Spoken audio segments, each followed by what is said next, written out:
नमस्कार मैत्रिणींनो, मी Jaymala beauty artist. सर्वांना माहिती आहे की माझ्या शॉपला काम चालू असल्यामुळे मला काहीही काम करता येत नाही आहे. तर सध्या मी शॉप बंदच ठेवलं आहे आणि होम सर्व्हिस द्यायचं ठरवलं आहे. तर मी आज जाणार आहे होम सर्व्हिसला. तर आधी मी सर्वात आधी चहा वगैरे घेऊन घेतली, जसं माझा डेलीचा. मला चहा पिल्याशिवाय काहीही जमत नाही. तर त्यानंतर माझा भाऊ उठला, भावाला मी चहा वगैरे दिली.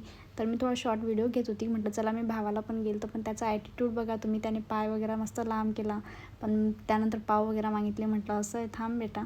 मग मी त्यानंतर त्याला कचरा घेऊन पाठवलं, कचरा फेकायला. त्यानंतर भांडे घासून घेतले त्याच्याकडनं, म्हणजे मी हाही शॉट त्याचा घेऊन घेतला. त्यानंतर मी रेडी झाल्यानंतर मला जायचं आहे होम सर्व्हिस द्यायला. त्याही एक ब्युटिशियन आहे.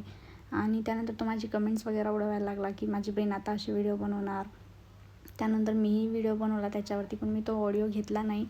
तर माझा नवरा कोणाशी चॅटिंग करतो आहे काही कळत नाही आहे. तर चला मी जाते आता होम सर्व्हिस द्यायला. तर मी जिथं होम सर्व्हिस द्यायला जाते त्या एक ब्युटिशियन असल्यामुळे तर त्या जरा बाहेर गेलेल्या होत्या काही कामानिमित्त. तर मी तोपर्यंत त्यांचा वेट केला, झाडाखाली बसली.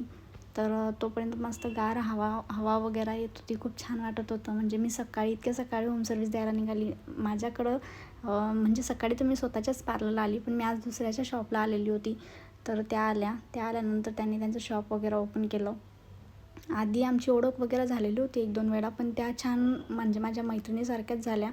तर तुम्हाला माहिती, तुम्ही जेव्हा कोणाच्या पार्लरला जाता तर तुम्ही थ्रेडिंग करायला जातात, फेशियल करायला जातात, काहीही काम करायला येतात. तर मी करून द्यायला आलेली होती. माझ्यासाठी हा खूप वेगळा मोमेंट होता.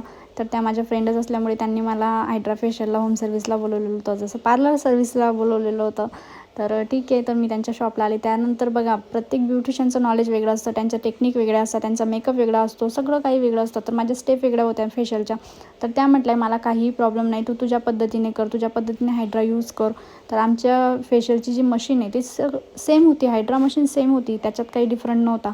तर तुम्ही बघू शकता रिझल्ट वगैरे खूप छान आलेला होता. त्यानंतर मी तुम्हाला सर्वात आधी सांगितलं की माझ्या पार्लरचं फर्निचर चालू आहे, तर आम्ही तो माल वगैरे घेऊन आले. तर त्यानंतर मी डान्स क्लासला आली. डान्स क्लासला आल्यानंतर कोरिओग्राफर येण्याच्या आधी ज्या माझ्या छोट्या छोट्या स्टेप्स ज्या कवर झालेल्या नव्हत्या, क्लिअर नव्हत्या, गाणं लागल्यावरती आम्ही थोड्या अटकत होते, तर त्यानंतर आम्ही त्या क्लिअर करून घेतल्या. कोरिओग्राफर येण्याच्या आधी आम्ही खूप छान स्टेप केल्या.